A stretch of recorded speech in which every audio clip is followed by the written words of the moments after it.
Bagi sebagian masyarakat Jawa, mungkin istilah sedulur papat limo pancer tak asing lagi.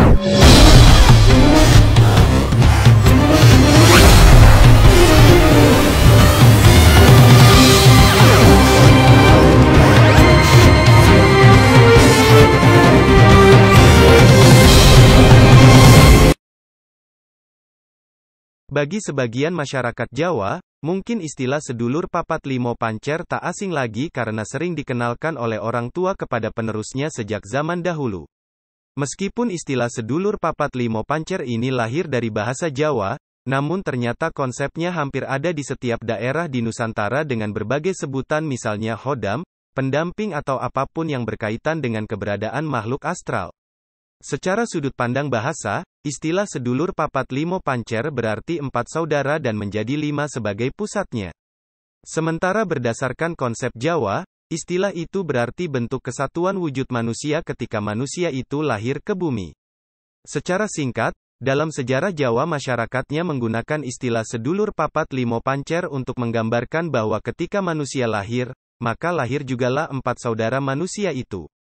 Istilah sedulur papat limo pancer ini diyakini oleh penganut kejawen sebagai warisan budaya dari karya Sunan Kalijaga pada abad 15-16. Konon katanya, istilah ini pertama kali ditemukan pada suluk Kidung Kawedar, Kidung Sarira Ayu, pada bait ke-41-42. Sedulur papat limo pancer dipercaya sebagai satu kesatuan yang saling mempengaruhi dalam diri manusia, terdiri dari 4 hal dan kelima hal sebagai berikut. Kakang sawah. Kakang sawah atau yang disebut air ketuban adalah air yang membantu manusia untuk lahir ke bumi. Karena air ketuban keluar pertama kali, maka masyarakat Jawa menyebutnya sebagai kakang, atau yang berarti kakak. Adi Ariari. Adi Ariari atau disebut plasenta.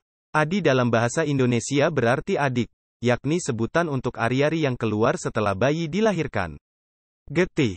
Getih dalam bahasa Indonesia berarti darah, yakni hal yang utama pada ibu dan bayi, di mana saat berada dalam kandungan, bayi juga dilindungi oleh getih.